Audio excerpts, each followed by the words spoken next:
हाँ जी, hello students. आज हम हमारे हिंदी के टॉपिक छंद के बारे में पढ़ेंगे। छंद किसे कहते हैं? हिंदी साहित्य के अनुसार अक्षर, अक्षरों की संख्या, मात्रा, गणना, यति, गति से संबंधित किसी विषय पर रचना को छंद कहा जाता है। अर्थात निश्चित चरण, लय, गति, वर्ण, मात्रा, यति, तुक, गण से नियोजित पद्य रचना को छंद कहते हैं। छंद के अंग हैं चरण और पाद्य, और दूसरे हैं वर्ण और मात्रा। हाँ जी, पहले चरण या पाद्य। एक छंद में 4 चरण होते हैं। चरण छंद का चौथा हिस्सा होता है। चरण को पाद भी कहा जाता है। हर पाद में वर्णों या मात्राओं की संख्या निश्चित होती है। चरण के प्रकार: समचरण, विषम चरण।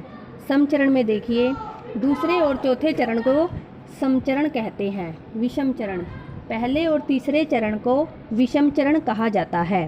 सेकंड देखिए, वर्ण और मात्रा। छंद के चरणों को वर्णों की गणना के अनुसार व्यवस्थित किया जाता है। छंद में जो अक्षर प्रयोग होते हैं उन्हें वर्ण कहते हैं। मात्रा की दृष्टि से वर्ण के प्रकार: पहले नंबर पर है लघु या ह्रस्व, दूसरा होता है गुरु या उसको दीर्घ भी बोलते हैं। लघु या ह्रस्व में देखिए, जिन्हें बोलने में कम समय लगता है उसे लघु या ह्रस्व वर्ण कहते हैं। इसका चिन्ह खड़ी पाई होता है। गुरु या दीर्घ, जिन्हें बोलने में लघु वर्ण से ज़्यादा समय लगता है उन्हें गुरु या दीर्घ वर्ण कहते हैं। इनका चिन्ह एस होता है। छंद के अंग, इसके अंग देखिए, मात्रा, यति, गति, तुक, गण। छंद में मात्रा का अर्थ: वर्ण के उच्चारण में जो समय लगता है उसे ही मात्रा कहा जाता है। अर्थात वर्ण को बोलने में जो समय लगता है उसे मात्रा कहते हैं। यति क्या होती है? यति पद्य का पाठ करते समय गति को तोड़कर जो विश्राम दिया जाता है उसे यति कहते हैं। सरल शब्दों में छंद का पाठ करते समय जहाँ पर कुछ देर के लिए रुकना पड़ता है, ठहरना पड़ता है, उसे यति कहते हैं। इसे विराम और विश्राम भी कहा जाता है। गति देखिए किसे कहते हैं? पद्य के पथ में जो बहाव होता है उसे गति कहते हैं। अर्थात किसी छंद को पढ़ते समय जब एक प्रवाह का अनुभव होता है उसे गति या लय कहा जाता है। हर छंद में विशेष प्रकार की संगीतात्मक लय होती है जिसे गति कहते हैं। तुक देखिए क्या होता है? तुक समान उच्चारण करने वाले शब्दों के प्रयोग को ही तुक कहा जाता है। छंद में पद्यांत के अक्षरों की समानता तुक कहलाती है। तुक के 2 भेद हैं, तुकांत कविता, अतुकांत कविता। तुकांत कविता क्या होता है बच्चों? जब चरण के अंत में वर्णों की आवृत्ति होती है उसे तुकांत कविता कहते हैं।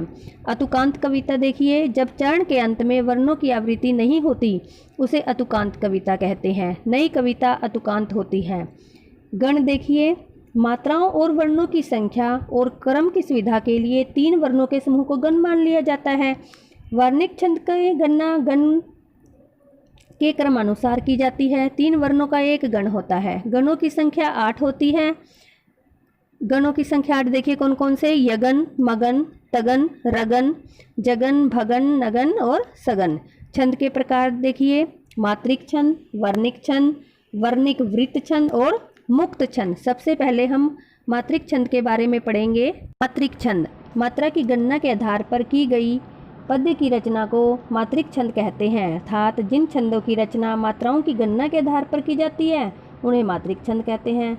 जिनमें मात्राओं की संख्या लघु, गुरु, यति, गति के आधार पर पद रचना की जाती है उसे मात्रिक छंद कहते हैं। मात्रिक छंद के भेद ये 3 तरह के होते हैं: सममात्रिक छंद, अर्धमात्रिक छंद और विषम मात्रिक छंद।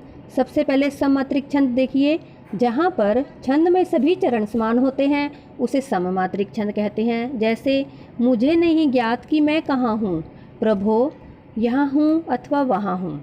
अर्धमात्रिक छंद देखिए, जिसमें पहला और तीसरा चरण एक समान होता है तथा दूसरा और चौथा चरण उनसे अलग होता है लेकिन आपस में वे एक जैसे होते हैं, उसे अर्धमात्रिक छंद कहते हैं। तीसरा देखिए, विषम मात्रिक छंद, जहाँ चरणों में 2 चरण अधिक समान न हो उसे विषम मात्रिक छंद कहते हैं। ऐसे छंद प्रचलन में कम ही होते हैं। अब हम वर्णिक छंद के बारे में पढ़ेंगे। जिन छंदों की रचना को वर्णों की गणना और क्रम के आधार पर किया जाता है उन्हें वर्णिक छंद कहते हैं।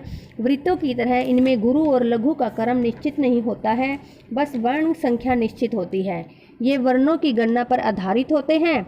जिनमें वर्णों की संख्या, क्रम, गण विधान, लघु गुरु के आधार पर रचना होती है।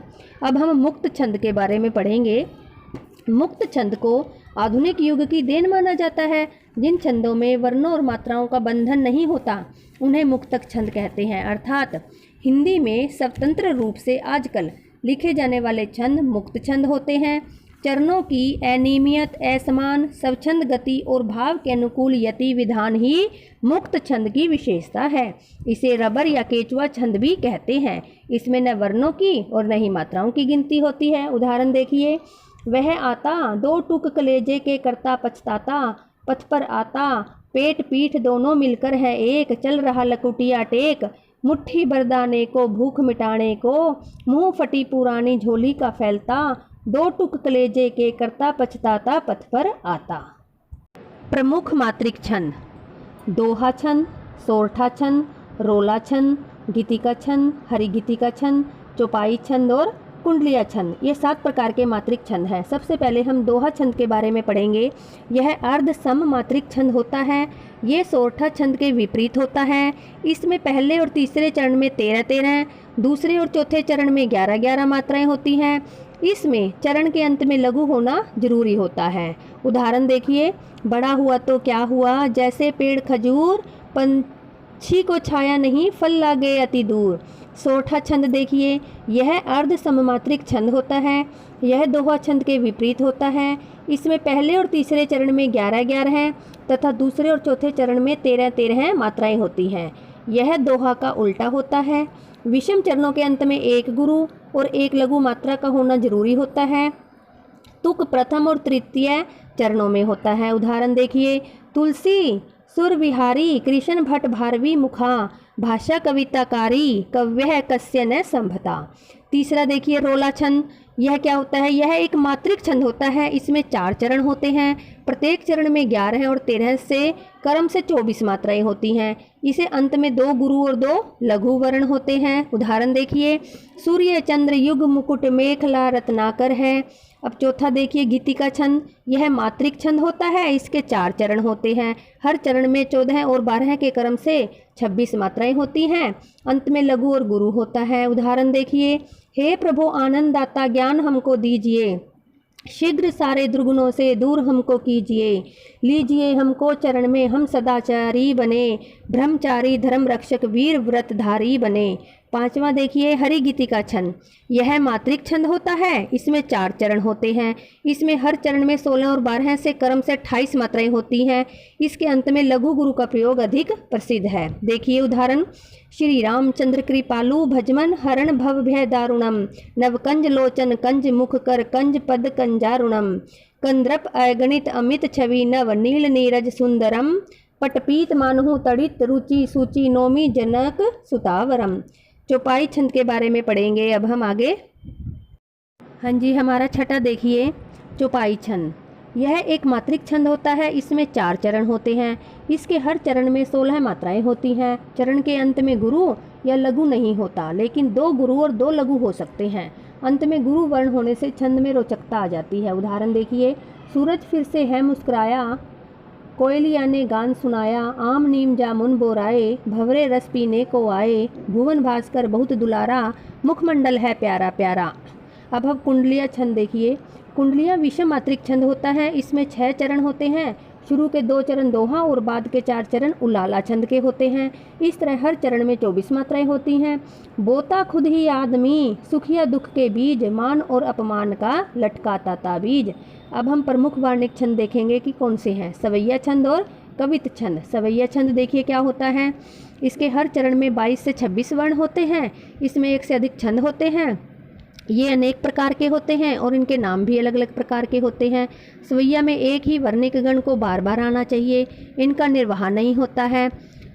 उदाहरण देखिए, मानुष हो तो वही रसखान, बसों ब्रज गोकुल गांव के गवारण, जो पशु हो तो कहाँ बस मेरो, चरो नित नंद की धेनु मंजारण, पाहण हो तो वही गिरी को, जो धरो कर छत्र पुरंदर कारण, जो खग हो तो बसेरा करो मिली, कालिंदी कूल कदम्ब की डारन। आगे कवित छंद देखिए। यह वर्णिक समछंद होता है। इसके हर चरण में 31 से 33 वर्ण होते हैं और अंत में 3 लघु होते हैं। 16-17 पे वर्ण पर विराम होता है। बार बार द्वार पे निगाह जाए अकुलाए, देहरी पे आज बोई पापी पाए धरिए।